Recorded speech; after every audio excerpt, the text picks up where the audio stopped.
Здравейте, пичове! Сега ще ви покажа монтажа, който използваме за врани и скорпири, понеже повечето хора се затрудняват и не знаят как да го направят. За целта ви трябва един силиконна адуста, една офсетна кука на мустат и дропшот улово тип бананче и една карабинка. Така, взимате си силикона и си го продупчвате от долната част през устичката, така лекичко, колко да го задържи отпред.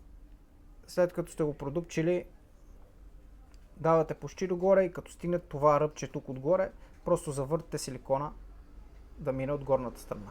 След като сте го завъртяли, силиконът се изправя на куката и тук вече може да си премерите самата кука къде излиза. В случая е тук, може да си го цепнете дали с куката, дали с маркера, ако се затруднявате, и след това си го нанизвате. В случая силиконите на адуста имат отдолу каналче и отгоре, което спомага на самата офсетна кука да сработи по-хубаво при самия удар.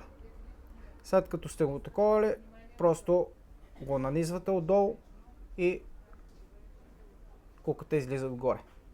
Ето, това е силикона с куката. След като сте го нанизали, взимате си карабинката.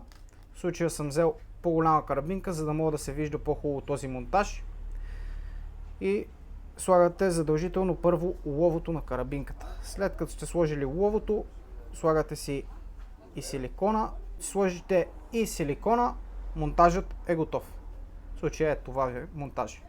Използвам 7 грамови тежести, ако има по-голямо течение и вълни, слагам 10. Ако се затруднявате и не може да го разберете тук, може да минете през магазина ни в Приморско на улица 3 март 62.